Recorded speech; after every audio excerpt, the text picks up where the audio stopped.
And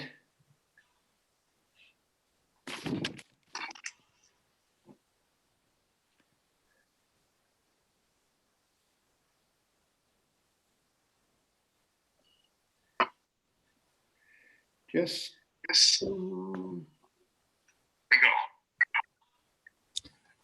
Dean, you got to mute your sound on your YouTube.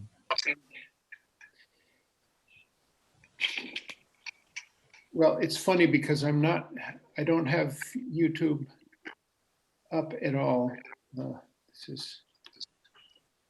So, yes. Welcome everybody. Dean, you got to mute your sound on your YouTube.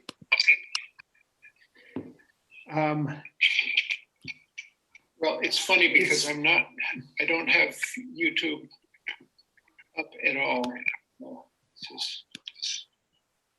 So, yes. Yeah, I do. Oh, I found it. I'm sorry. There we go. Yes. Yes.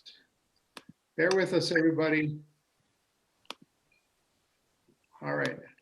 We are now on YouTube Live and we are on Zoom Live. And we have lit the candle. And I want to start with this reading that I've loved from Clarence Skinner and read a couple of times before, something we just found in the archives. Clarence Skinner is the founder of Community Church.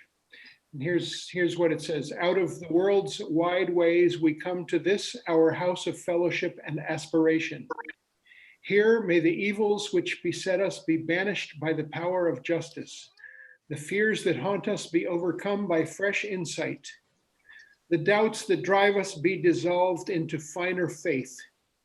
Here, each in our own way, yet together let us for a brief time look into the mysteries of life's beginning, the source out of which the endless eons roll and countless lives emerge. And with renewed hope, search through this maddening maze of things to find again life's aims and above all, its glory. Clarence Skinner. I transcribed it from something I heard on a cassette that I was digitizing. Well, good morning, and I want to start with a song from El Salvador. This is called Mujer Salvadoreña. Actually, it's both from El Salvador and the United States. The author of this song is named Patty Farrell. And I, for years, performed this song that I said was written by Patricia Farrell, and I thought she was a Salvadoran person. And then I was in Iowa, and a woman said, no, that's not Patricia Farrell, that's Patty Farrell. She lives in Dubuque. And it turns out that sure enough, it was written by Sister Patty Farrell from one of the mother houses of nuns in Dubuque, Iowa. And I later came to know Patty, and she's a wonderful person, lived and served in El Salvador during the conflict. And this is a song that she wrote, and it became a real movement soundtrack. It's called Mujer Salvadoreña, Woman of El Salvador, Worker and Farmer. I sing to your hands of tenderness and strength, hands that know so well how to shape tortillas and how to caress, hands that work so hard to build a new society. And it's a tribute to the repopulated women of Chalatenango.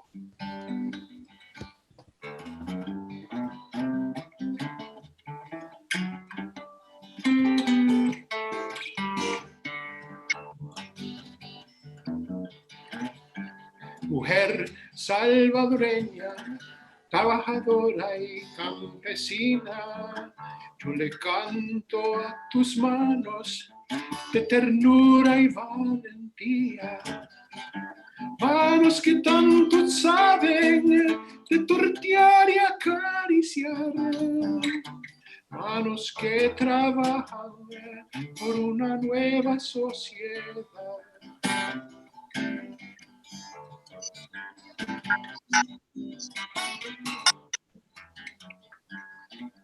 Mujer salvadoreña, tan valiente y tan sufrida, yo le canto a tus llagas, a tus lágrimas de guerra, lágrimas derramadas por los hijos que perdiste, lágrimas que lavan el sufrimiento de tu pueblo.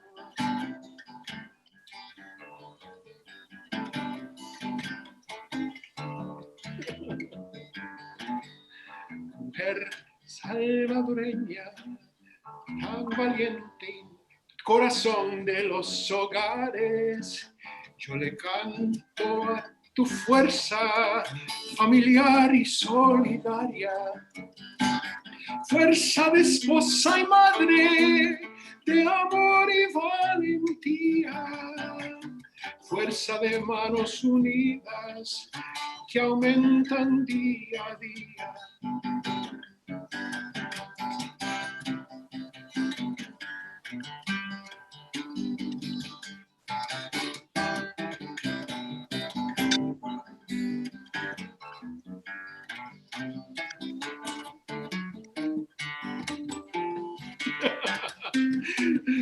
I lost it. Mujer salvadoreña, mujer de fe y de esperanza, yo le canto a las mujeres de todo Chalatenango. Las mujeres repobladas son semillas del futuro que alcanzaremos juntos con Dios y trabajo duro.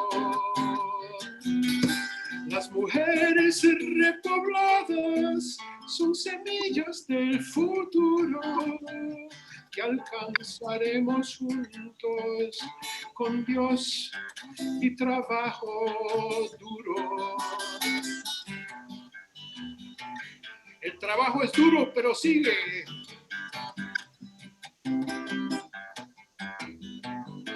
¡Que vivan las mujeres de El Salvador!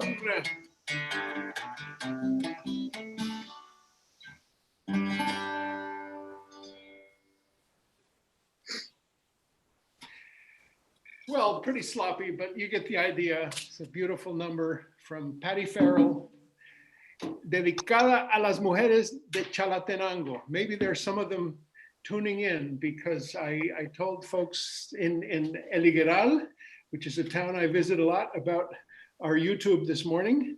I also got up early and went down to the church, just had to check on a couple of things and pick up a book.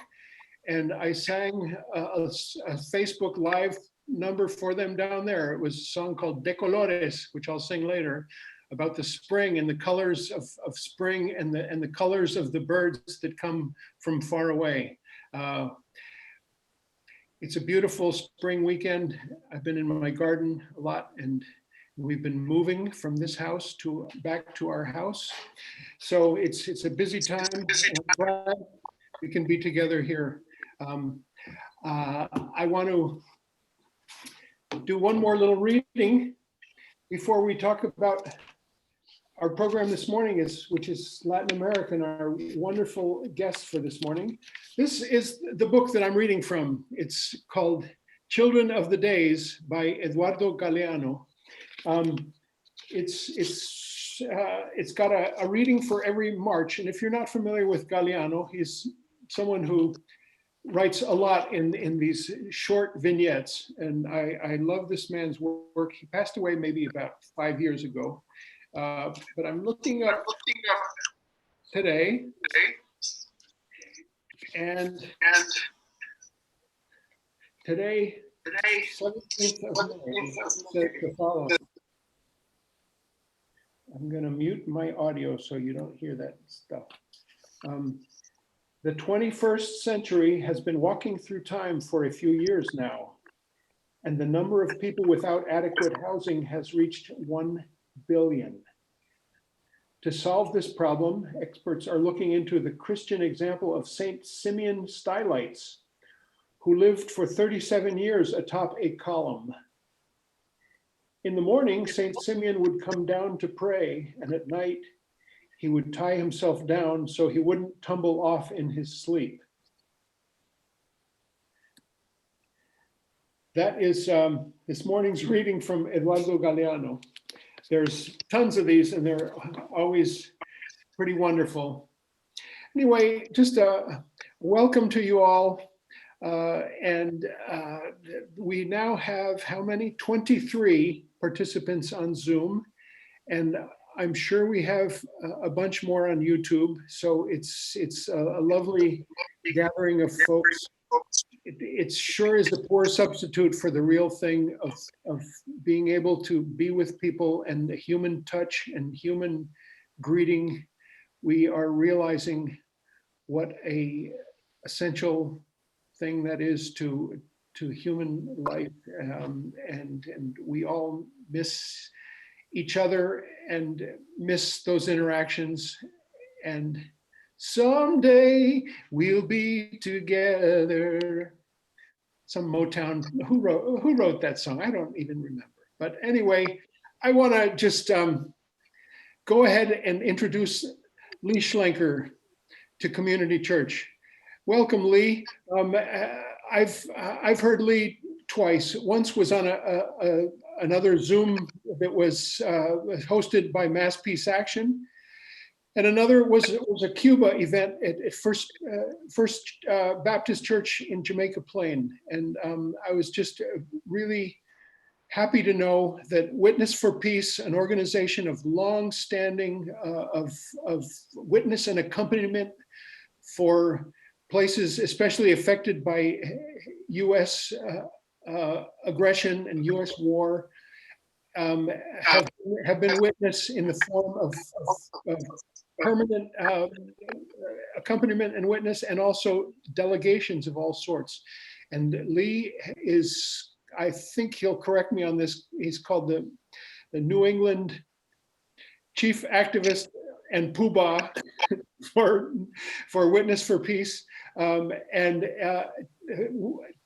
find out that such a brilliant young man is doing that in New England is a happy thing to me, and I really am glad, especially from the contingent of Community Church that is deeply involved in Central America and the Caribbean, to welcome Lee to share with us this morning. Thanks again, Lee, and it's all yours. I'm going to All right, thanks so much, Dean. Can everybody hear me okay? Yes. Give me a thumbs up. Yep, all right, great. Well, sorry once again about the brief delay and some of the technical difficulties we had this morning, but thanks for sticking with us and for joining us. Once again, thanks to Charlie, to Dean, and to the Community Church of Boston more broadly. It's my first time speaking here, so I'm happy to join folks, even though I've been an attendant and a participant in some of the Community Church events in the past.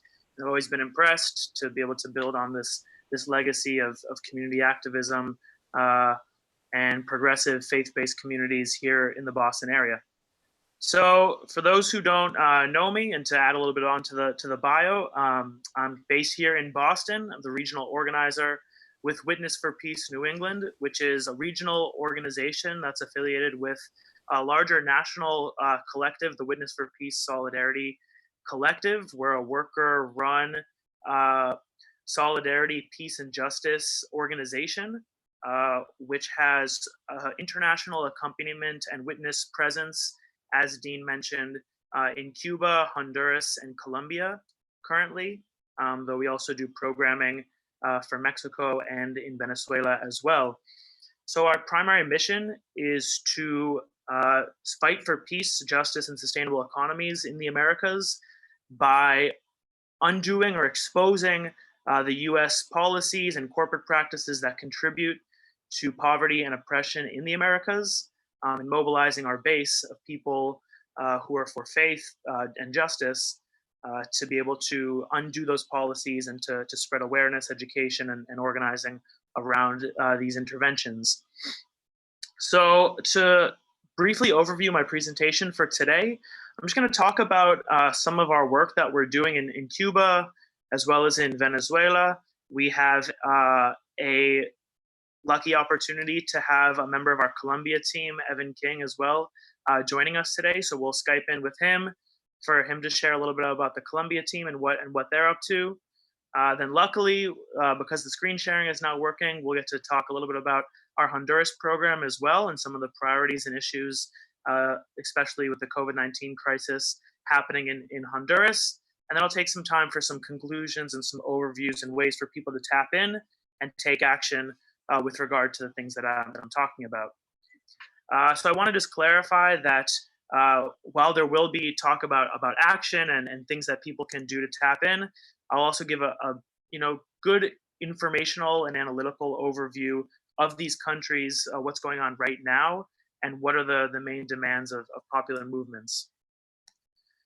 So to start off, I'm going to talk a little bit about Cuba, which is where I have the most experience and knowledge about. So I spent 2.5 years living and working in Cuba as the international program co-coordinator with Witness for Peace before moving back to Boston, where I'm from.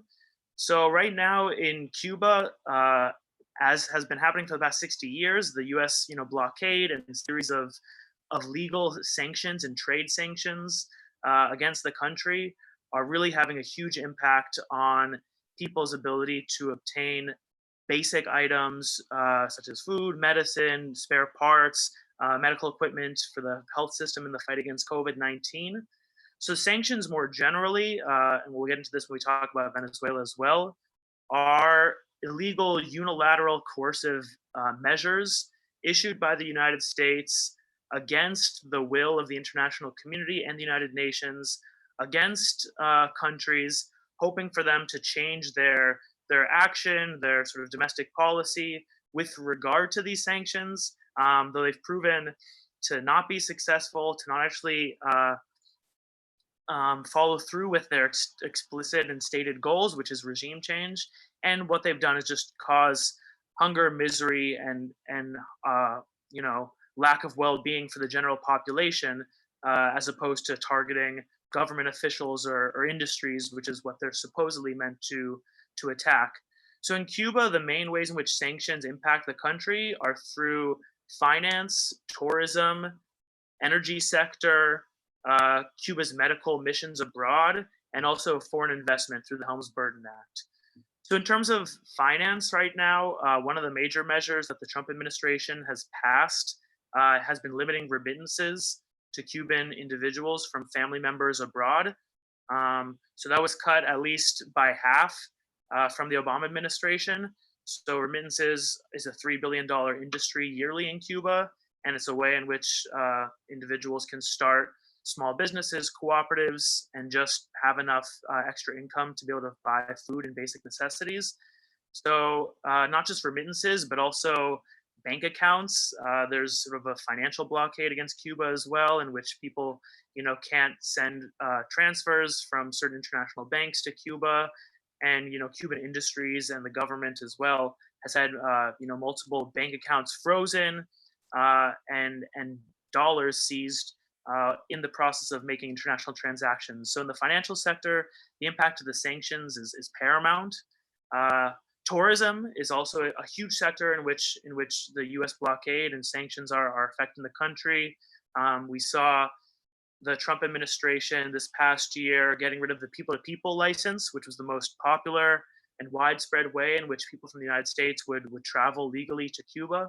So that category was eliminated. Also, cruise ships and other private boats, which were traveling in pretty high numbers to Cuba, were also completely eliminated and prohibited this past year by the Trump administration. And so with tourism being one of the top industries in Cuba, this lack of hard currency to be able to sustain major social programs has had a huge impact. In the oil sector, we've seen major energy shortages, especially in September of last year, and even more recently because of targeted sanctions from the United States on Venezuela and their oil tankers and shipping companies, specifically those belonging to PDVSA, as well as other third country insurers, shipping companies, and individual oil liners as well, threatening them with major fines if the U.S. finds that they're shipping oil from Venezuela to Cuba. So that's led to huge shortages and long lines in the Cuban domestic consumption market. Another major way in which U.S. sanctions affect Cuba is through the medical missions that Cuba sends abroad. So currently, Cuba has 25 medical missions with over 1,500 doctors serving just in the context of COVID-19.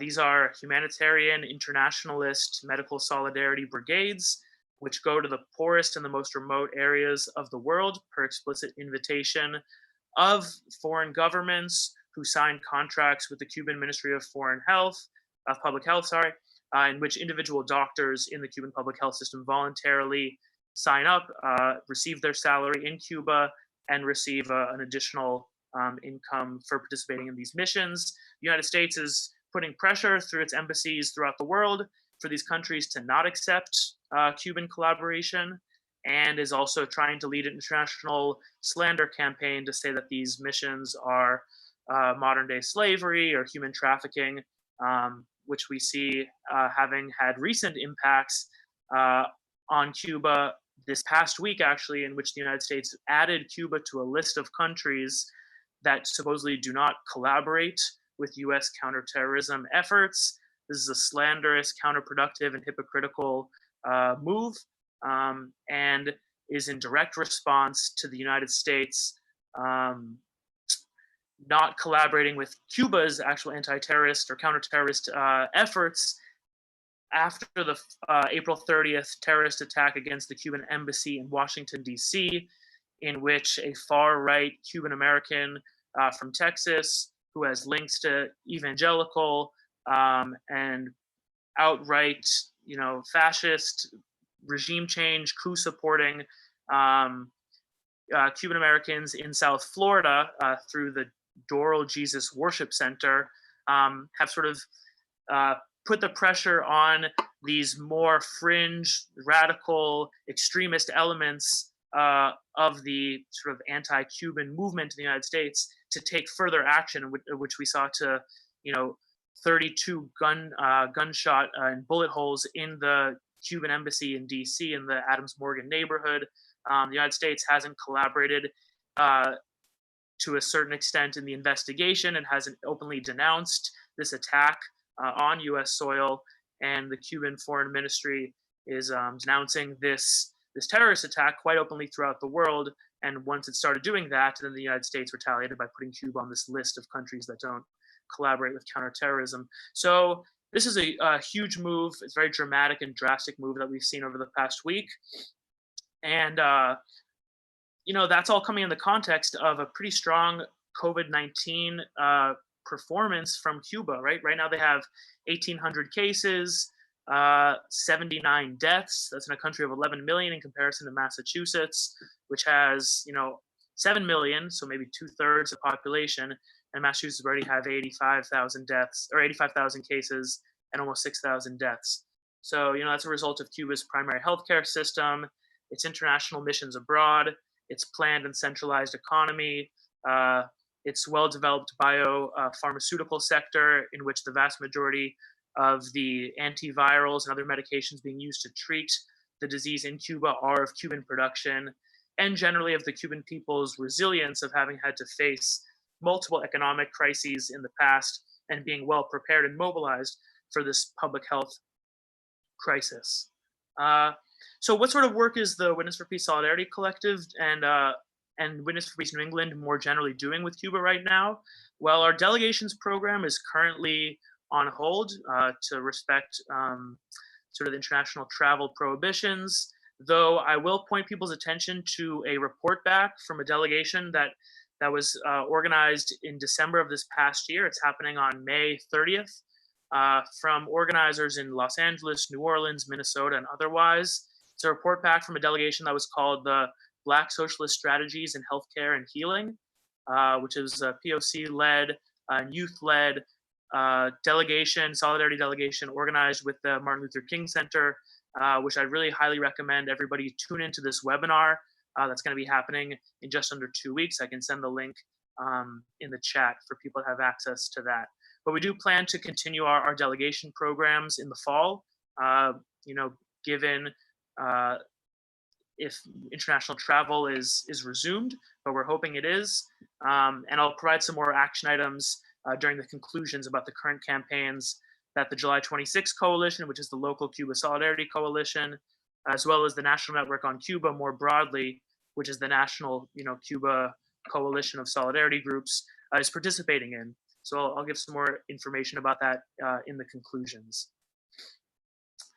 So the next thing I'd like to talk about is, and it's somewhat related, is Venezuela and the current effects of U.S. sanctions and policy, and how our organization is tapping into efforts in solidarity movements with Venezuela. So as we know that there is a U.S. blockade that was also imposed by the Trump administration last year onto Venezuela and its elected government. These sanctions are coming in the form of sanctions against the oil sector, against PDVSA, which is the Venezuelan state oil company. So there's been a huge impact on the production of oil, their ability to export, and even to satisfy internal demand. 90% of Venezuela's state income to be able to purchase basic necessities for the population comes from oil exports. And also a lot of the inputs needed to be able to process this thick crude oil comes from the US or other providers that are now not providing those thinners because of fears of US sanctions and fines and being blacklisted. So that's preventing Venezuela from being able to process and then further export this vital resource to be able to sustain its social programs. Another impact of US sanctions in Venezuela that we've been seeing is on inflation. So the artificial rise in inflation that we've seen, I would recommend folks check out the work of Pascualina Curcio, who's an economist in Venezuela, who talks about the Miami-based website Dollar Today, in which the production costs to be able to produce basic items in Venezuela are artificially increased because of this exchange rate manipulation that's being controlled from abroad. So that's having a huge impact, as well as generally the private sector efforts to take a lot of the merchandise that's used for the Venezuelan population and move it over to Colombia, where they can get a higher price for their goods, or to warehouse and to stockpile a lot of merchandise and necessary equipment, materials destined for the public sector, which also creates these artificial shortages and price increases as well. So inflation is a huge issue that also has impacts by U.S. policy and also to a certain extent by the domestic opposition. Another big thing that we've been seeing is a freezing and a seizure of Venezuela's state assets abroad. So not just in US bank accounts, but also in European bank accounts. An example that we've seen is a $1.5 billion seizure of Venezuela's holdings in gold from the Bank of England, as well as the US seizure of all of the US assets of Citgo. Some people might not know, but Citgo actually is majority held by PDVSA, the Venezuela state oil company. So all of its US refineries, gas stations, processing facilities usually would have the money patriated back to Venezuela because it's its property. But what we've seen with the US sanctions is all of their bank accounts being in the United States being seized and frozen and being siphoned off by Juan Guaido, this figure who sort of emerged on the scene in January of 2019. He was very not well known in the country himself. He was a deputy for the Miranda state in the northern part of the country. After being recognized by the Trump administration and by 50 other US allies, mostly in Europe and in Latin America, there have been multiple coup attempts over the past year and a half. A famous example was in the end of February through this supposed humanitarian aid that the USAID and the Colombian officials in the region were supposedly going to shepherd and facilitate their entry into the country.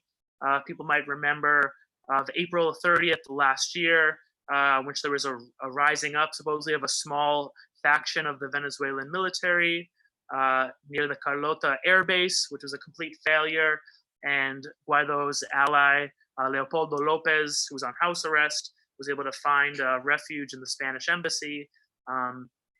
There's also been other scandals with Guaido and the Venezuelan opposition over this past year, in which he's generally had a personality decline. He isn't really as well seen within many sectors of the Venezuelan opposition, as well as even with some of his contacts in the U.S. State Department. He was accused of embezzlement, as well as his ambassador to the United States, Carlos Vecchio, for embezzling USAID funds up to about $90 million. So really what we're seeing with the U.S. sanctions and as the shady figure of Juan Guaido is really a lack of credibility, lack of legitimacy, and also some serious criminal charges that the Venezuelan authorities are sort of tiptoeing around actually charging him because of fear that if he gets touched, then the U.S. will disproportionately react by invading the country, which is something that we also shouldn't rule out because in late March, the United States openly announced a $15 million bounty for the head of Venezuelan President Nicolas Maduro and a $10 million bounty on the head of many top officials and figures in the Venezuelan executive branch. This is pretty much a green light for mercenary and paramilitary groups to assassinate a head of state and to be legally rewarded by the U.S. government. And then if they fail or even succeed, the U.S. has its largest naval and military deployment in the Caribbean and Latin America in the past 30 years, the last one being in 1989 with the invasion of Panama to try to oust Manuel Noriega, the president at the time.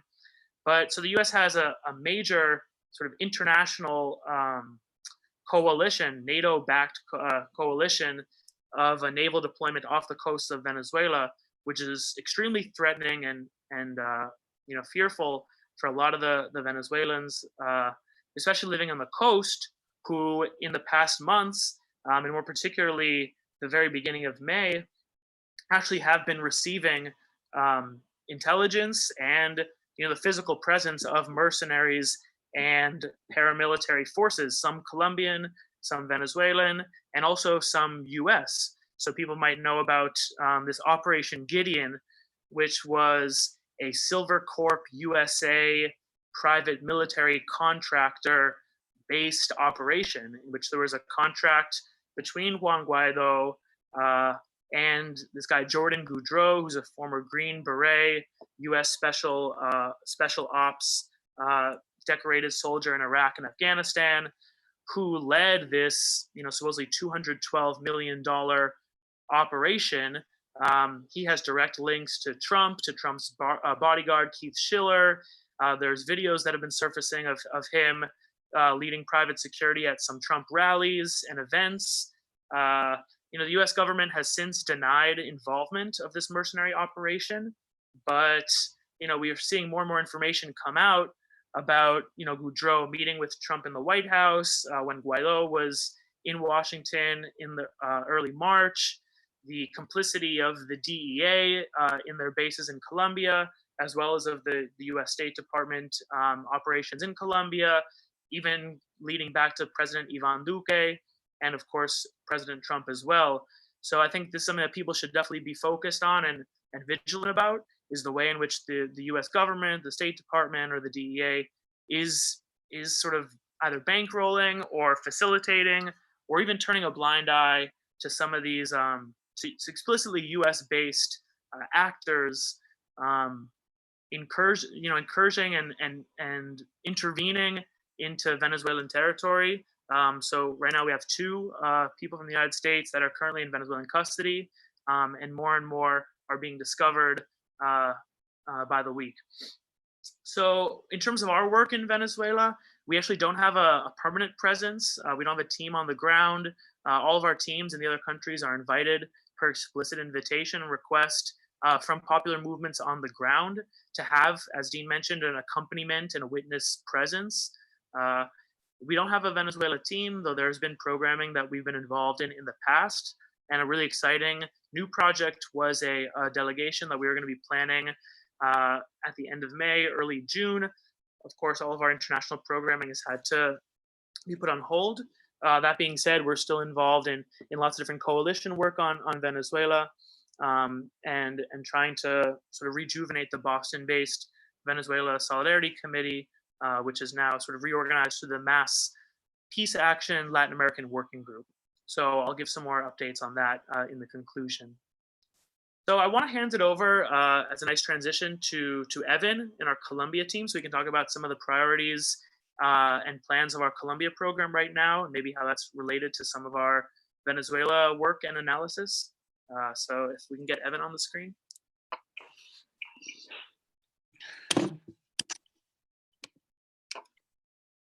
Hey, how's it going? Can everybody see me? Yes. All right, yeah, well, I think that was great, a great summary there for what's happening in Cuba and Venezuela. And like you said there at the end, like I think Colombia is playing a really important role in U.S. foreign policy in the region, specifically when it comes to Venezuela. Something that has been true for a long time. Colombia is the United States' biggest military ally, in some ways political ally in the region. And I think basically in the context of COVID-19, I think the response from Colombia has been the exact opposite of Cuba in the way it's preparing for the coronavirus, but also its relationship with the countries in its vicinity. So as Cuba sends doctors to Venezuela, Colombia sends paramilitaries to Venezuela. And the treatment of the Colombian people has been similar, and there has been very little protections for Colombians, 70% of which are informal workers, meaning they work in informal jobs like construction, like housekeeping, like selling in the street. And so this stay-at-home policy that has been enforced throughout the country has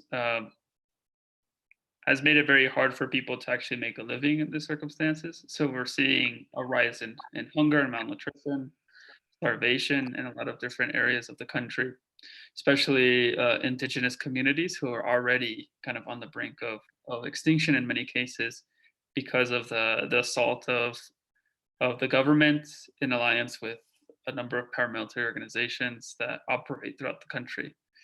So, I mean, COVID has simply exacerbated a lot of the existing structural problems that we see in Colombia. So, and it's also limited to a great extent our work in the countryside to actually accompany these groups, right, to actually bear witness on the ways in which, for example, the Colombian security forces are violating people's rights, right, are oppressing campesino movements, indigenous movements, Afro-Colombian movements that are seeking still to build peace on the foundations laid out in the 2016 peace accord that was signed between the Colombian government and las FARC being the biggest left-wing guerrilla in Colombia, who has now transitioned to a legal political party. And there's many of those points in the peace accords that are just simply not being implemented at all. But there's still lots of popular mobilization prior to coronavirus, and in some ways still during coronavirus, resisting the incursion of multinationals, of the military, of paramilitary organizations into territories that were previously held by FARC. And so that's a thing that's continuing, and it's exacerbating during the coronavirus. Again, taking advantage of the fact that people cannot organize or mobilize in mass numbers without putting at risk their own health and the health of others. And so they're taking advantage of this as an opportunity to modify the existing environmental regulations, modify the existing prior consultation framework, which is a legal framework given to particularly ethnic communities, in the case Afro-Colombians and indigenous peoples, for them to be consented or consulted before the initiation of any extractive project on their territory or near their territory. So that has now been placed on a virtual platform, right, without actually taking into account that many of these communities lack access to electricity and basic services, let alone high-speed internet, to be able to participate in a virtual gathering like the one we're on right now. And so that's been another thing that we've seen, is that it's accelerating the process of dispossession, right? They're kind of organizing and mobilizing their armed forces as well as their paramilitary allies to surround communities that are in resistance. So we see this like broad, strategic placement of troops in the name of the war on drugs, but really I think the motivations lie in access to natural resources. In Colombia, it has to do with fracking operations that are starting to begin with the help of ExxonMobil. Coal extraction, gold extraction, coltan, a lot of different precious metals that are used widely in a number of products in the United States, including in the Apple iPhone. So that's what we've been seeing. Right now, our work is focusing on a number of different things, but I think in particular, one thing that is really worrying us in Colombia has been the intensification of what is called forced eradication policies or operations, which is a militarized approach to the eradication of coca crops. Coca is an ancestral plant. It's a native plant to the Andes, but it is also used in addition to a bunch of different chemical processes in order to create cocaine that is exported to the United States. So under the excuse of trying to mitigate this cocaine export, they're carrying out forced eradication with military troops, where they land in a small community that might of small farmers who might cultivate coca,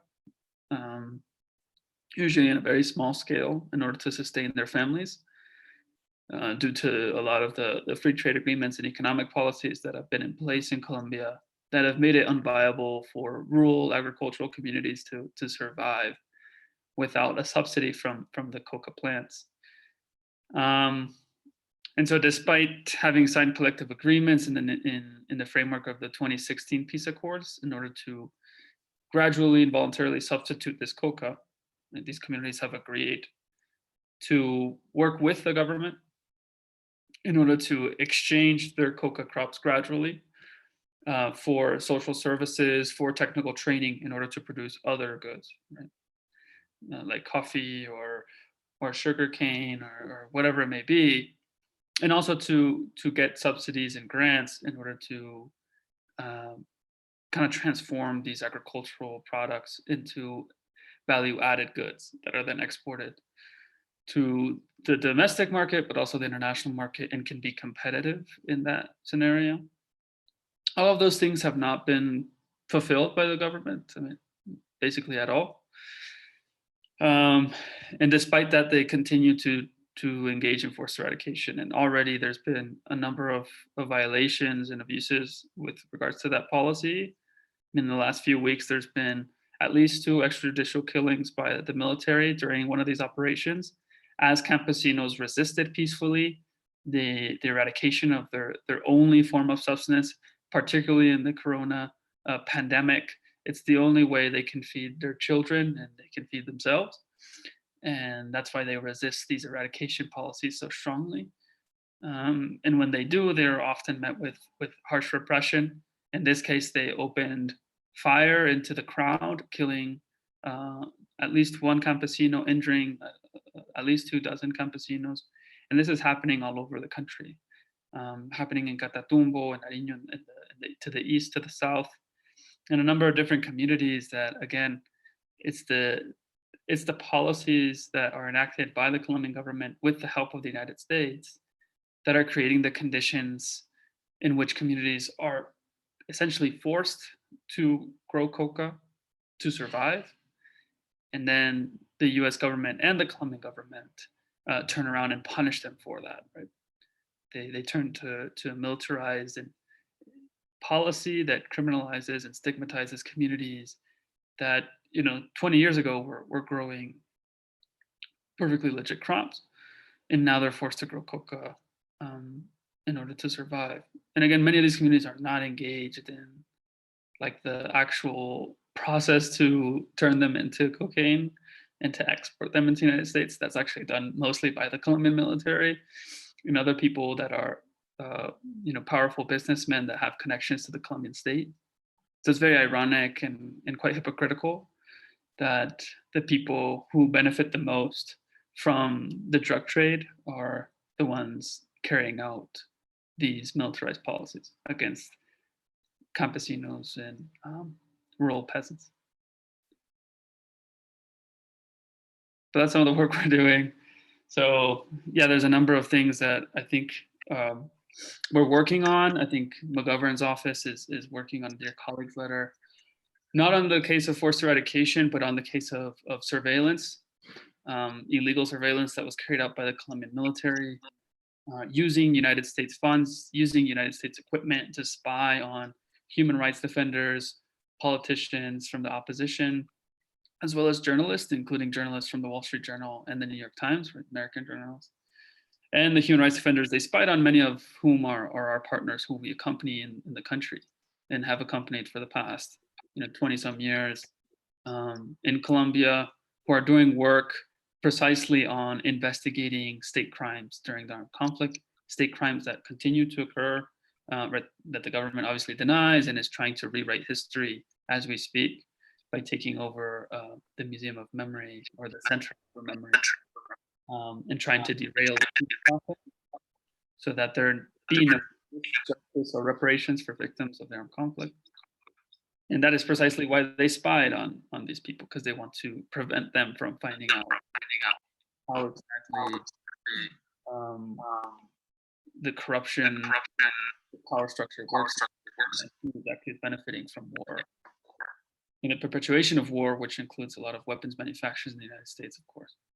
And so the United States is also like very much fiercely opposed, although rhetorically speaking, the United States is always for peace, right? It's like by definition, the United States is always for peace in its rhetoric, but obviously in its action, it's been derailing every single aspect of the peace process. Obviously, with the forced eradication, it's undermining one of the pillars of the agreement with the attempt to extradite Jesus Santrich, one of the peace negotiators. Another reason why they tried to do that, there was U.S. Ambassador Kevin Whitaker, the previous ambassador, even tried to withhold visas and extort the Supreme Court, to overrule their outlawing of glyphosate fumigation. And now, right, as Lee mentioned, with the Cuba being placed on the list of terrorism, right, one of the reasons why they did that, at least what they claim, right, it's like it has to do with the ELN peace negotiations. So they're trying to derail another peace negotiation before it even really begins. And so the United States is playing a very negative role, unsurprisingly, in Colombia, and continues to do so. So yeah, solidarity with people of Colombia who are fighting to finally bring peace to their communities, to their country after almost 60 years of war, funded and trained and equipped by the United States, is something that we really need to do. And I think, it's also very much connected with Cuba, who is a guarantor country of the peace process. Now, with this new listing on the terrorism list or on the state, that are not cooperating with the U.S. anti-terror policies, it is going to hinder their capacity to actually oversee the implementation of the peace process. I mean, they were key. Both Venezuela and Cuba were very instrumental in negotiating that peace process that was historic in Colombia, and one of the most progressive and complete peace accords that has ever been written. And it's mostly because of Cuba and Venezuela under Chavez. And now they're forced to stay away right? Because of retaliation of the United States. So that's another way in which they're undermining the implementation of peace process. Cool. All right, can everybody hear me now?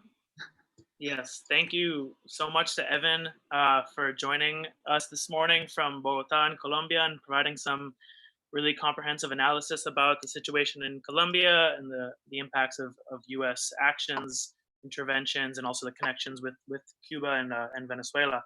I want to, before getting to some conclusions and some action items for people to get tapped into, I want to share some more information about our Honduras team. So we have a short video that was just produced last week, and I'll share my screen, and just bear with me for 1 sec.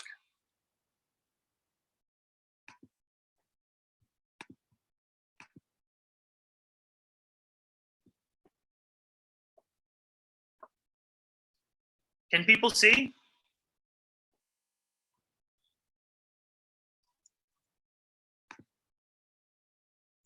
Is everyone able to see my screen?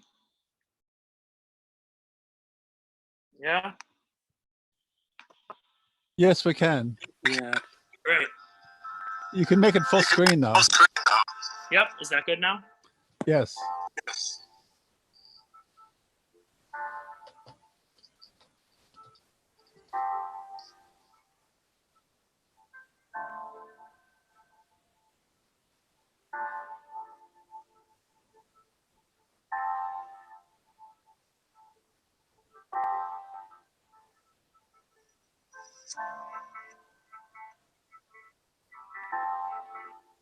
En el inicio, cuando por la pandemia se decretó estado de sitio, y esto pues al inicio, los primeros 12 días en los que se decretó este estado de sitio, se suspendió la garantía del derecho a la libre expresión. El hecho de que los militares estén al mando básicamente de la emergencia, de que estén en las calles, que no es algo nuevo. En Honduras ya el proceso de militarización viene desde hace mucho tiempo, pero que estén a cargo de la emergencia obviamente les da un poder muy grande. Sí hubo algunas violaciones a los derechos de las personas, a los derechos de los periodistas. O sea, por ejemplo, a nosotros mismos nos impiden grabar o tomar fotografías en la calle, ¿verdad? Reporteros nuestros en el Progreso, por ejemplo, en una cobertura de protesta, los policías y los militares los amenazaron que borraran los videos. La gente está protestando porque tiene hambre y lo que está recibiendo es represión de la policía. Otra cosa que es bien preocupante es el tema de las deportaciones.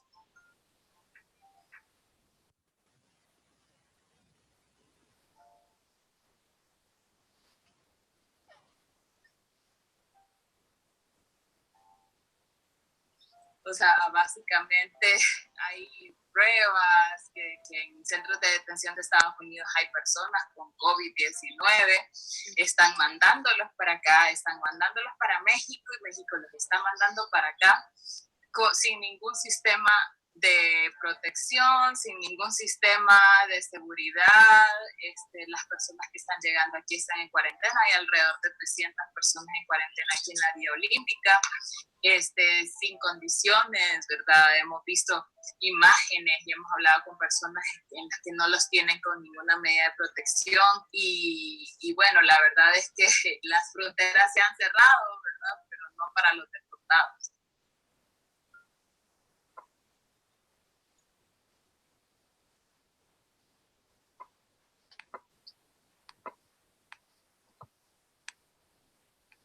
Okay, people can see me now. Yes. Great. Yes. So, yeah, we just wanted to share some of the information about what's happening in Honduras as well, right? We've been having an accompaniment presence in the country for quite some time now. People might know of Witness for Peace's work in Nicaragua, which is the country in which we started the project of Witness for Peace. About 2014, 2015, to move the countryside to Honduras at the explicit request of partners in the grassroots movements there. And since then, we've had an accompaniment presence. You saw Corey Welch, who is our co-coordinator of the team currently, and Jennifer Avila, who has been on a speaker's tour with us actually 2 years ago. And she recently won the Latin American Studies Association Media Award. So we congratulate her for that accomplishment. People might remember in Boston last year, we celebrated LASA here in the city, and the Cuba Solidarity Group did quite a number of events and public engagements with at least the Cuban participants. So we want to congratulate Jennifer for her award, but also stand in solidarity with the people of Honduras's current struggle. I know a lot of people are aware of the issue of deportations, not just to Honduras, but to Haiti and other countries in Central America as well, that has continued. And in most cases is actually providing the majority of the positive COVID-19 cases in those countries from deportations from the United States, which have not stopped, although most regular travel has. So with regard to some action items with regard to Honduras particularly, we want to point people's attention to the Berta Cáceres Act. This is a piece of legislation that has dozens of co-sponsors, and a lot of our Massachusetts congressional representation has signed on as well. So please go to congress.gov and look up the language of the Berta Cáceres Act and give your representative a call. It would call for the suspending of military and police funding to Honduras unless and until a number of just peace, justice, and reparation sort of actions are taken, including full-scale investigations of the actors' intellectual and material and authors of many crimes against campesinos, indigenous, environmental defenders, journalists, and even left-wing politicians as well. It's a pretty comprehensive piece of legislation, and that's one of our big pushes, our big campaigns ongoing for Honduras, is pushing the Berta Cáceres Act. Also, something that Jennifer mentioned was touching on the Safe Third Country Agreement. So our work in the Southeast is quite active on some coalition movement work around the Safe Third Country Agreement for asylum seekers, just kind of being dumped in Honduras and other countries in the Northern Triangle of Central America, kind of just waiting to see what their fate is. While, as we've seen in the video, not having access to any sort of basic conditions while they wait to see if they could receive asylum in the United States. So definitely check out Witness for Peace Southeast to get more involved and to learn more about the Safe Third Country Agreement.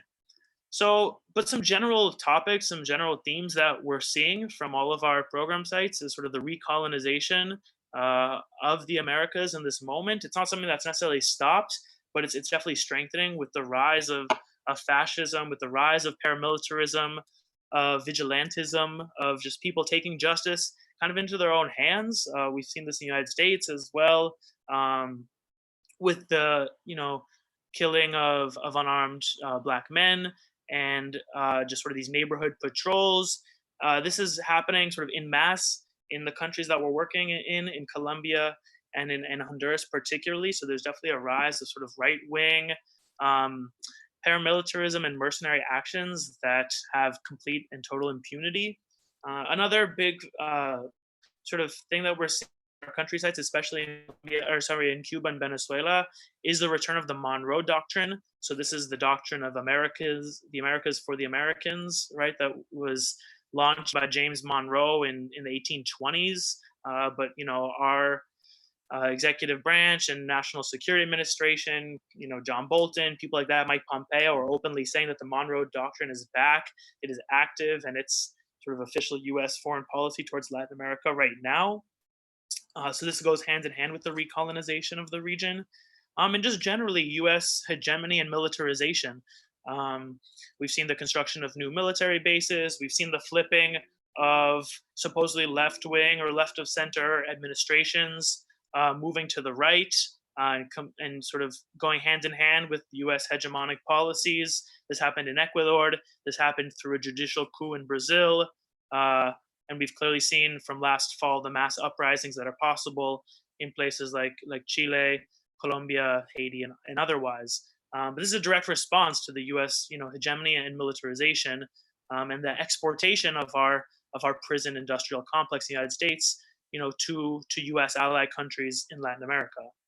But as a response, we've also seen a very organized solidarity, regional integration, and sort of mass organizing, movement. That's what all of our partners that we are allied with and that we accompany in the country sites have been experts at since their existence. So in Cuba, our partners at the Martin Luther King Center, a popular education and liberation theology training hub, are literally training the next generation in popular movement leaders. So many of our country counterparts in Colombia, Honduras, Mexico, and other places go to the M.L.K. Center in Cuba to receive political formation trainings. And even the point that Evan made about this regional integration, not only through things like ALBA and Petrocaribe, which are quite hopeful, though they're sort of on a pause right now, but through things like peace agreements, through sort of inter-American dialogues, not ones that are dominated by the U.S. through the OAS or the Inter-American Human Rights Commission, but things like the Colombia Peace Accords, which we have to defend. We have to get consciousness for our elected officials that these peace accords, for which the Colombian president Juan Manuel Santos won the Nobel Peace Prize, are not being implemented, not being respected, and are being systematically deconstructed every day. So for Colombia particularly, and to be able to respect the role that Cuba and Venezuela have made in protecting peace in Colombia and the Colombian defend the achievements that they made through this agreement, we're asking people to sign on to a petition, which I can also link in the chat. But it's a petition that's already received about 30 different organizational co-sponsors throughout the Americas, and it's calling for the end to forced eradication during the pandemic that Evan so eloquently talked about, and it's also calling for more general respect and upholding the different titles of the Colombian Peace Accords signed in Havana in 2016. So please spread that far and wide and sign the petition. With regard to Cuba, I'll point people to a couple of items. One is the Saving Lives campaign. This is a joint campaign of the National Network on Cuba and the Canadian Network on Cuba. You can find it at savinglives.us-cubanormalization.org. This is a campaign which will literally save the lives of people of Cuba and of people in the United States. So it's calling for general medical, scientific, and clinical cooperation between the US and Cuba, which is right now prohibited because of the US trade blockade. It'll also allow for certain Cuban pharmaceuticals that are being used as successful antivirals for vulnerable populations to be able to be imported legally into the United States and to commence with FDA clinical trials and tests. And it will also would lead to the end of the commercial, financial, and economic blockade of Cuba against the United States, and generally allow for the relaxing of trade and travel prohibitions. So please look up more information about the Saving Lives campaign. Linked to this campaign is a very important webinar that's going to be happening this Tuesday. Right now there's like 14 different speakers, titled Paying Humanity's Debt, Cuba, the Caribbean, and Africa. And so for the Pan-Africanists out there, for those who are interested in learning about Cuba's role in internationalism and in medical solidarity, particularly with the countries of Africa and the Caribbean, please sign into that webinar. There'll be representatives talking about Angola, about Namibia, about Guinea, South Africa. It's going to be really quite a lineup, and I would highly recommend folks register and attend that webinar to learn more about the Saving Lives. I mentioned the Berta Cáceres Act, and the Safe Third Country Act, which is really what we're focusing on, and some of our strongest calls with regard to our Honduras program. But also more generally, we're going to be resuming our delegations in the fall. So make sure you stay up to date with us on social media, on Facebook, on Twitter, on Instagram. And our website is www.solidaritycollective.org. We're also trying to institute this summer some longer courses so that people can get a bit more in-depth information and make some of these thematic connections across the program sites that we work in. So stay tuned for some of those So those educational programs that are just sort of a bit longer than a webinar, and we'll have a lot of guest speakers, and are sort of trying to emulate the idea behind a virtual delegation. In the fall, we'll be continuing with our speakers tours, at least virtually. And we are continuing to hire new international team members. So, our work hasn't stopped. It's just, as most other organizations, been put on hold a bit and sort of moved to the virtual sphere. But we continue to do a lot of analysis and blog writing. So our analysis page on the solidaritycollective.org is a great place to stay up to date with what's happening with our partners in the country sites. A lot of our staff members of the collective also contribute to NACLA quite frequently, and other outlets. And we are, constantly doing fundraising as a small grassroots organization. We are constantly engaged in reaching out to our base, with local family foundations, and to some past donors to be able to sustain this critical work.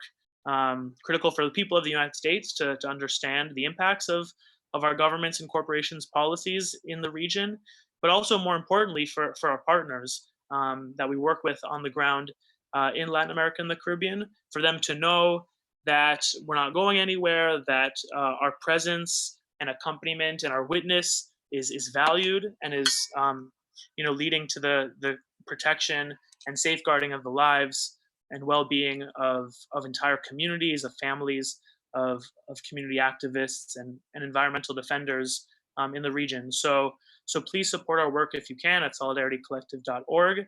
And I think that's all I have for now. I know I went over a little bit of the 40-minute time that was allotted to me, but thank you so much once again for hearing us out this morning, for staying up to date with the Witness for Peace Solidarity Collective and our work. And we hope to stay in touch. And I can send some of the information via the chat right now. So thanks, and I'll hand it back over to Dean. Dean, you have to unmute yourself. My goodness, thank you, Lee. And thank you, Evan. This is such a feast of anti-imperialist activism and initiatives.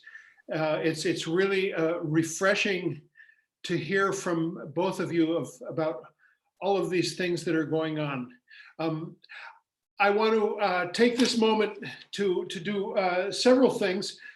Lee, I hope we can get a summary of all of those links and legislative initiatives and things we can do. I am going to send out an email to the entire community church list with that and with a couple of other things that I'm interested in doing. We are a church. A lot of people think we're just a building downtown. We're sort of realizing the bad business model of having that building downtown that relies so much on the first floor restaurant rental, which is closed right now, and we are absolutely with very little funding. However, I want to reach out to all of those people that responded to this newsletter. I'll put this up to show you our 100th anniversary logo. We are 100 this year, and this is the year that we are celebrating that, but a lot of the celebration, understandably, is postponed. We had a bunch of wonderful concerts lined up, including the crowning concert was going to be Luis Enrique Mejia on May 31st. All postponed, not canceled. Don't you forget that. And also in this letter was a fundraising pitch that we are in a very tough place because of this cutoff of funds. I almost think of Lee's description of what Venezuela is suffering through right now. It's very similar to us, just a strangulation of funds by a different natural pandemic, not an imperialist pandemic. And what I want to do is thank about 20 people who have responded to this already. I have a stack of checks at the office that we haven't even had time to open, and thank personally every one of them. And I'd like to also show you this beautiful basket that's made in Uganda. And like to tell you that if you want to turn on your 3D printer, you can send it to my email address, and I'll take the bills out of the printer and put them right in here for you. Obviously, I'm just kidding, but I want to let you know if you want to send a check to our address, which is 565 Boylston Street, Boston, Massachusetts, 02116. We will gladly receive those as well. Enough for the pitch. I want to also tell folks that here's the living proof of the fact that we're not just a building, that we're a church. We're still alive. There's 25 of us right here, and there's probably just as many on YouTube. I want to just announce another initiative, which is that we're going to have a check-in, just a Zoom check-in. I'm just going to open up for 4 p.m. on Thursdays. Just anybody who wants to call in, no agenda, just folks talk about what you're living through. I know there are a lot of people who are elderly, who are shut in, who are even our 10 members behind bars who could call in during that time. And this will all go out in the email I'm going to send out. Thursday at 4 p.m., an invitation to do a Zoom check-in with other members and friends and interested people. I want to tell you just a little news from a couple of members. The first one is Greg Brown. Greg, as you know, lives in Trinidad during the winter. And he usually comes back before this so he can plant his enormous garden. Unfortunately, Greg is stuck in Trinidad. There are no flights. He called me and he wanted me to send his greetings to you all, and that he's with us in spirit, but not either in person or on Zoom. He doesn't have a computer set up on the island to be able to join us on Zoom. Another one I've talked to a lot is John Mannheim, who I'm not sure if John, are you with us right now by phone? But he has been very supportive during this entire process, and I've talked to him a lot, especially about an upcoming program. And I will tell you about these programs. Next Sunday, May 24th, we have Judith Larai from Green Burials, the environmentally friendly option. Judith is a mortician who ended the mortician business and became an activist for environmentally conscious burials. Really interesting group, Green Burials, Massachusetts. And that's May 24th, next Sunday. May 31st is a program I'm going to do about the archives of Community Church, which are a fascinating pile of boxes and boxes of documents that have been neglected for about 30 years. And I'm just going to take you for a tour through the archives. Finally, June 7th, our last program for the season is concert with incredible movement and peace and justice songwriter Eliza Gilkison. That's June 7th. That's all I'm going to announce, except that just to say that in the spirit of keeping this thing going, we're thinking about doing more programs during the summer, both Sunday and maybe some weeknight programs. The entire planet is our limits. We can zoom in anybody from any place that has a Wi-Fi connection. So we're really excited about doing more programming into the summer, and we will be letting you know about that as the days progress.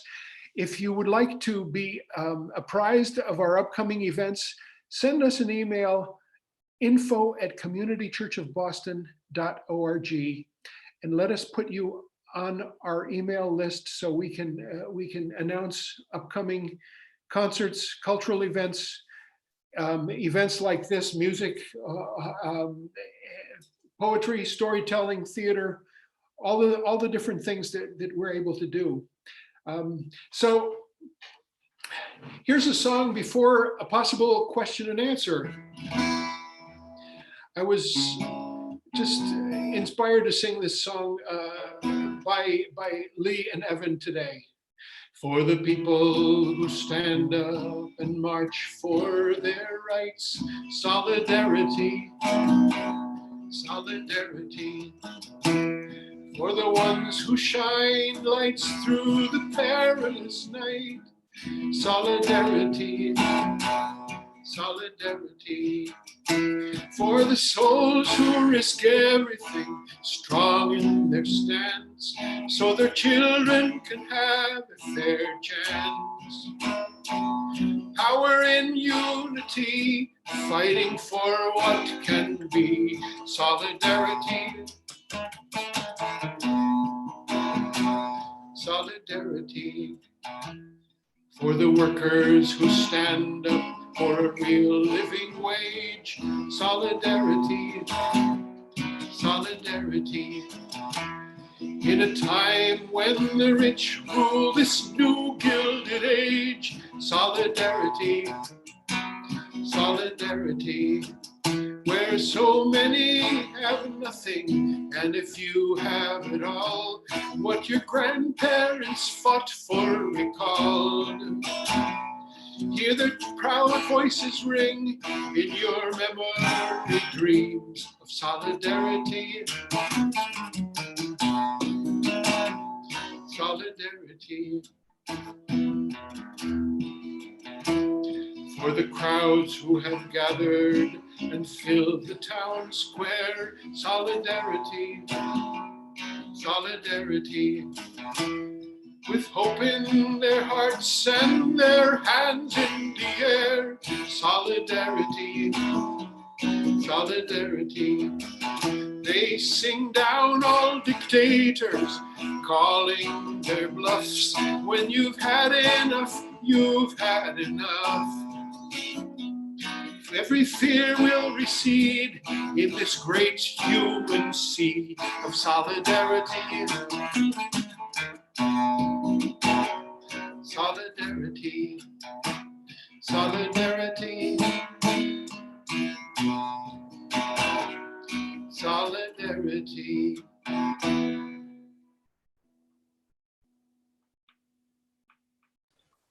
Thank you very much. That song is written by the amazing Tom Pacheco, one of the gods in my pantheon of songwriters. And that song is becoming a Community Church of Boston anthem. We love it. So Charlie, will you help us do a question and answer? If anybody has a question, you can put it in the chat section, or you can raise your hand if you have a video right now, and we will offer some questions or observations to Lee or Evan. So you can wave your hand right now if you want to ask a question, or type into the chat. No. There's Kevin. Yeah, Kevin. Oh, hi. The question is, I was just wondering what programs, what information we could get for like tours to go to Cuba specifically. Okay, that's Is that Yeah, so if you go to our website at solidaritycollective.org, there should be all the list of the upcoming delegations, as well as the delegations that have been either postponed or, are temporarily canceled. But, they should have it all up on the website. And I can also add you to our mailing list. Maybe Dean can give me your information. And through our mailing list, we do, pretty regular updates about all the upcoming delegations to Cuba. I do know that in November, there is another one that is planned that was postponed from a Rhode Island-based group in April. And so some of the people had to drop out because of the travel dates changing. So there's going to be room for that one. If you're interested, I could send you over the information. But I would need the email address from Dean. Kevin, Okay. I will send you the info, Lee's contact info and the website for Witness for Peace. Wonderful. Thank you. Great. Yeah. Yes. Let's see. Anybody else have their hand up? If nobody else does, I would like to tell you, Lee and Evan, that in 2001, Community Church sent a delegation to Cuba. We were attempting to start a sister parish with 2 churches in Cárdenas, which is right next to Matanzas, about maybe 2.5 hours, what's that, west of Havana. And it never really quite worked out because of just the difficult communication and the just difficulty of much more difficulty of taking delegations there. But I was really happy to hear that the Martin Luther King Center is still going strong. Joel Suarez, is that his name? Yeah, the son, who is still the director of the Martin Luther King Center in Havana, which is a marvelous place that receives a lot of these folks. I wanted to also just bring in, if I can, Jim Casteris, who is very active with IFCO, and we are in the beginning stages of hopefully planning an event by Zoom with IFCO, who's in a pretty tough situation, just like everybody is with the COVID circumstance. But maybe, let's see, can I unmute Jim? Jim, are you there? More or less. Can you hear me? Yes, we sure can. Yeah. My picture is not up, but that doesn't matter. Okay. Let's see, because mute, I don't want to do that. And I'll just, the thing with IFCO, we are planning with the many people we know here in the Boston area. We've had them annually, usually around first week of July. This one, of course, has been canceled. It was going to be earlier, maybe a couple of months ago now, but we had to cancel it or at least postpone it.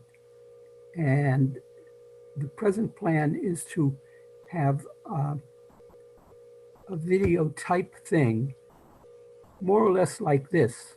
But unfortunately, today, it wasn't that clear who was on. When Lee started speaking, I was receiving 2 voices, very strong. And I finally got rid of one voice. I have no idea what I did. I don't think I got rid of it. Somebody else must have. But until we clear those up, we're not really ready. And I'll talk to John Waller today to see what we can straighten out if we can. We will do it, but it'll be a while yet. I'll go back to Dean. For Peace would like to do with us. We go back with Lucius Walker a long ways back, and Jim Casteris has been deeply involved with Pastors for Peace, July 26th Coalition. Anybody else have any? Dean, I actually have a question for Lee. Yeah. You quickly announced this program on Cuba and Africa. I think many people are totally unaware of the role Cuba played in South Africa to get South Africa to both give Namibia its independence and to negotiate with the ANC. Can you just give us a short lead into this program on Tuesday? Yeah, sure. So as I mentioned, some of the participants will be member of the South Africa Solidarity with Cuba movement and of their Communist Party. So there will be a greeting from them. There will be a participant from the African Awareness Association in the DC area who has has done a lot of work with Guinea. And so pretty much the idea, there's like somebody from Zimbabwe as well, talking about the effects of sanctions on Zimbabwe and Cuban collaboration there. So I think the whole idea behind the program is to lift up all the voices of people from different countries in sub-Saharan Africa and in the Caribbean who have benefited and who have worked alongside the Cuban health collaborators and other sorts of collaborators, and who have seen, tangible benefits in their population in certain regions of their countries, and to express their solidarity with Cuba, against the U.S. blockade and other recent measures by the Trump administration, and to sort of build this South-South cooperation. So I think those are really some of the guiding principles of the webinar. I mean, it's also a response, an organized response to a lot of the threats that the United States is issuing. I mean, South Africa, for example, and Qatar received threats from the United States for receiving Cuban health collaborators. So I think this is an organized response to those threats or those manipulations. And also, in the case of the Caribbean, there's going to be a guy, Don Rojas, on the presentation, who's the press secretary for Maurice Bishop in Grenada, who clearly had close links to Cuba as well.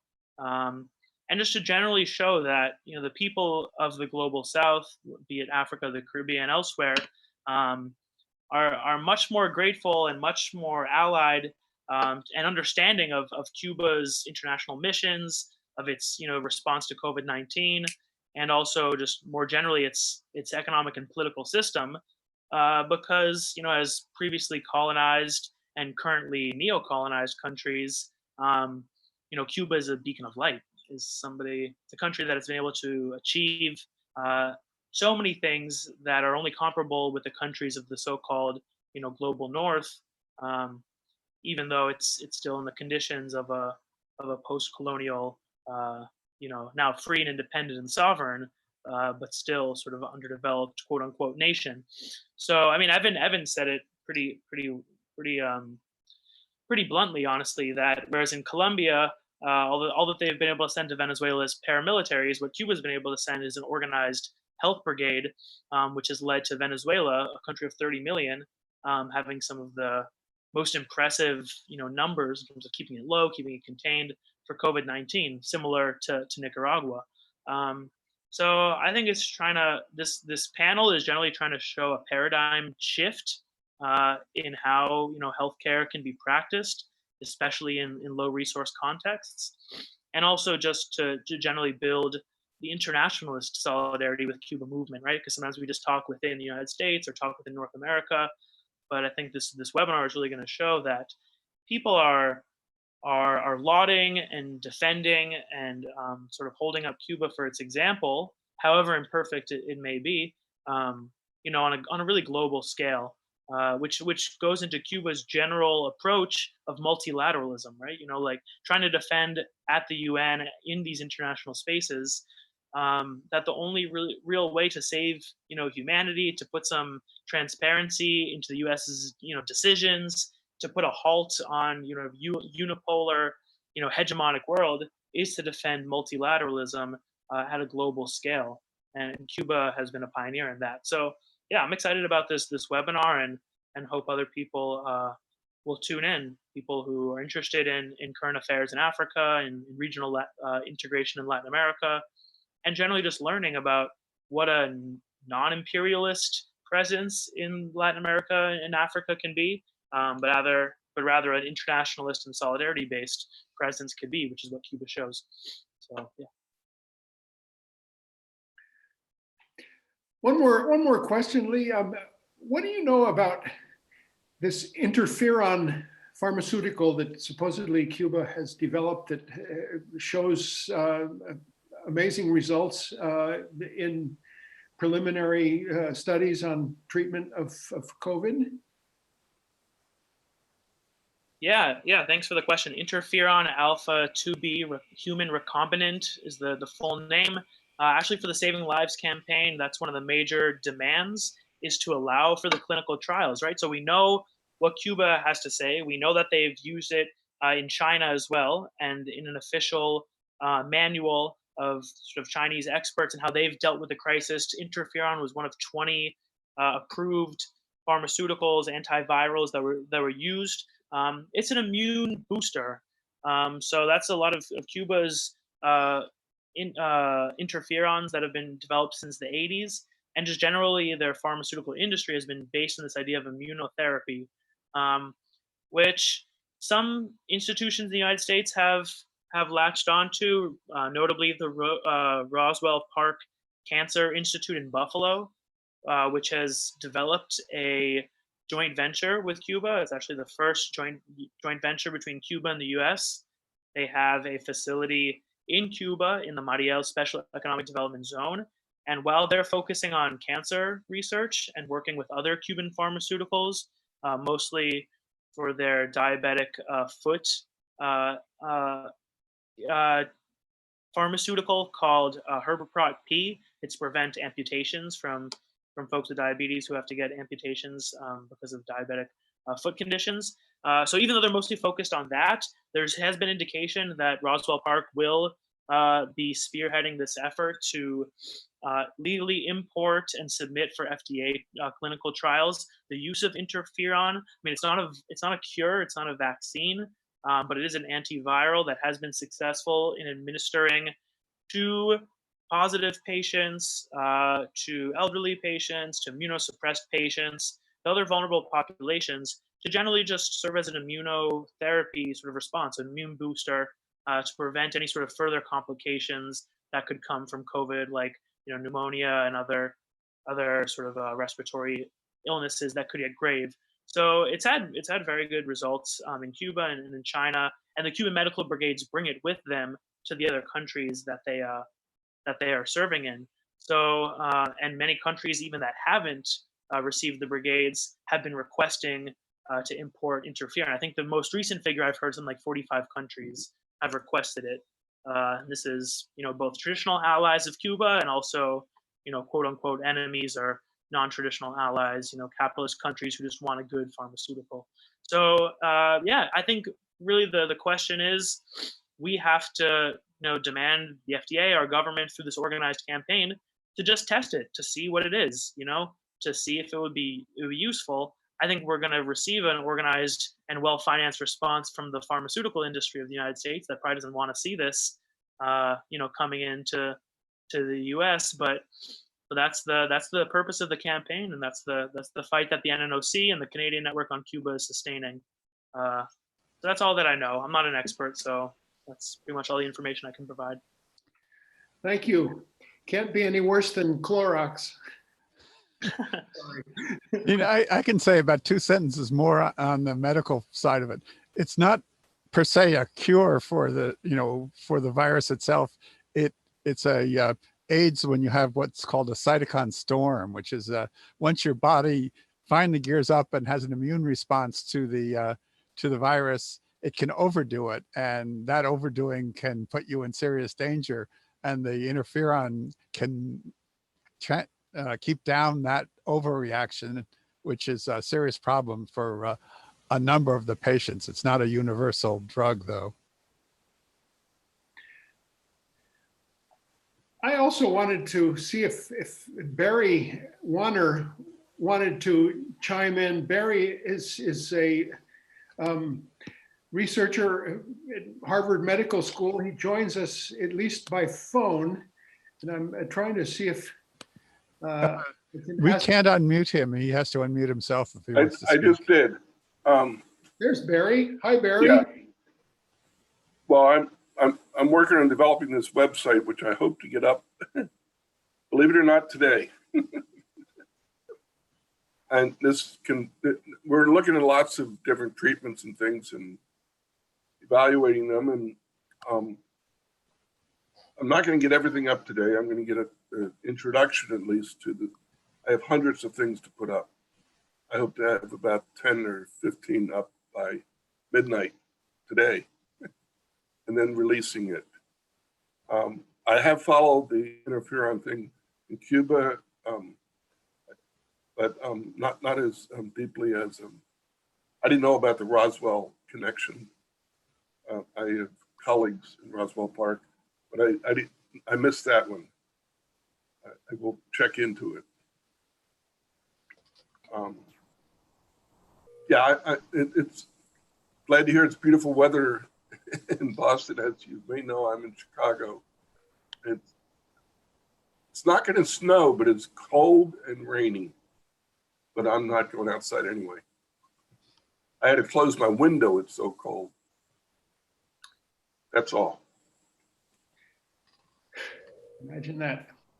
So for more information about the Roswell connection, I can point you to the Innovative Immunotherapy Alliance, which is the joint venture between Roswell Park and Cuba's Center for Molecular Immunology. And I'd also point to the PBS documentary that was released a couple months ago by this point, which is called Cuba's Cancer Hope. And it's about 55 minutes, and it goes pretty in depth about this this joint venture that's been started. So just some more resources to pass along. Thank you. I made a note of that. I'm on my computer, obviously.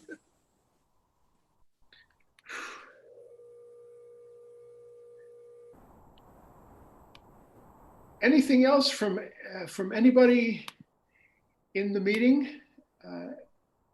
Any other observations, either by chat or by raising your hand?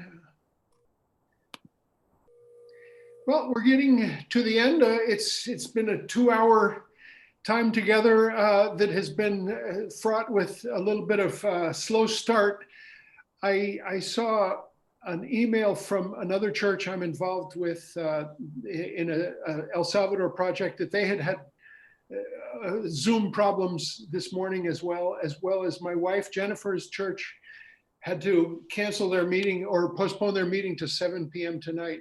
Somehow we made it through though, and it's a beautiful thing to be together and to be able to welcome Lee and Evan in our midst. I hope we can hear from you more again soon. This has been just so informative and so uplifting.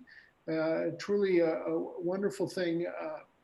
I will continue to be in touch with Community Church Community by email to offer this Thursday afternoon check-in, 4 p.m. on the same platform, Zoom, and I will send out the invitation just to say hello. No agenda. Just check in and see how we're doing. This is a really hard moment especially for people, and I just send my love and my solidarity to you, people who are by themselves at home dealing with this. There happen to be a few that I'm particularly worried about not having heard from them. Some of the homeless folks who come in on Sundays and are don't have contact through anything but coming on Sunday mornings and are there really regularly, and I worry about them. And I if any of you hear from them, the likes of Steve, Carolyn, or Dennis, or others, just let me know. It's a funny thing about Copley Square right now. The place is empty except for homeless people. They're there on the street and there's lots of them. And we've always tried to figure out, but never completely a way for us to, with our situation there, that location is just the center of all trade, commerce, tourism, retail, restaurants, homeless people. And we need to reach out better to them and to other institutions in the area that are doing work with that community of people. Hey, Dean, can I break in for a moment? This is Alan. Yes. Hi, Alan. How are you?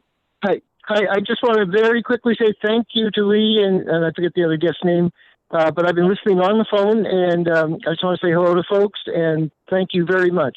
Very much appreciated. Thanks. All right. Alan from way north of Bangor, Maine. one of our board members. And East. anybody else who wants to chime in, maybe we can, to end the meeting, we can unmute everybody and.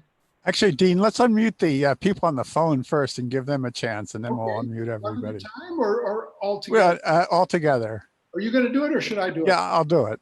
Okay, Charlie, thanks. So warning to anybody on the phone, you're unmuted. This is Lenny also from Maine, just saying hello to everyone. Dorothy Weitzman, Oh, you did move?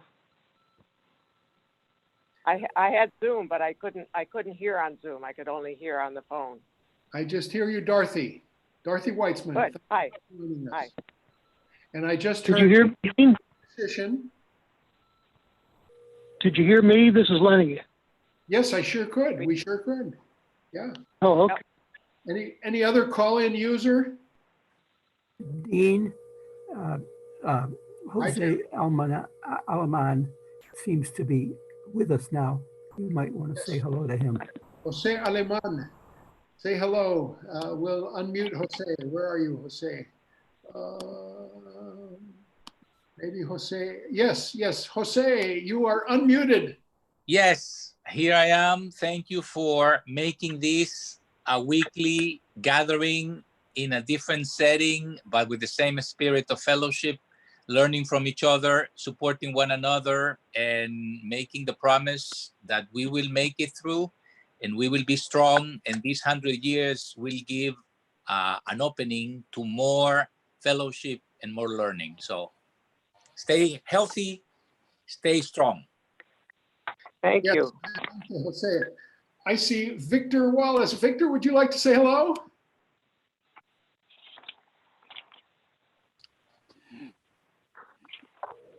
You got to give people some warning that they're going to be. Yeah, I know. And several others. We won't put anybody on the spot, but thank you all for being with us. You know, I'm doing a lot of just Facebook Live stuff. You can find it occasionally on the Community Church Facebook page, but also on my own personal Facebook page and my musician page. I'm just turning on the machine and singing a song, or else talking about different aspects of Community Church, different things about the building, about our ministries, about who we are, what we do. So check those things out and join us again next Sunday. We're going to talk about green burials and death and dying. And I want to tell you that we are joined on that day by one of my favorite songwriters from Camden, Maine. His name is David Dodson. And the very reason that he will join us is that he has the most comedic take on the subject of death and dying that you've ever heard. And you will want to join us just to hear David, but also to hear Judith Larai's presentation about the death and dying industrial complex and ways to bury yourself and your loved ones in a manner that is respectful of the planet and the environment. So without anything else to say, or as people say, without further ado, I always hate that. I always want to say, with further ado, we are going to conclude this meeting by saying, meeting at the building, soon be over, all over this world, hallelujah, all over this world, meeting at the building, soon be over, all over this world, hallelujah. Goodbye, everybody. Right. Bye. Just unmuted everybody so you can say a last goodbye before the chaos.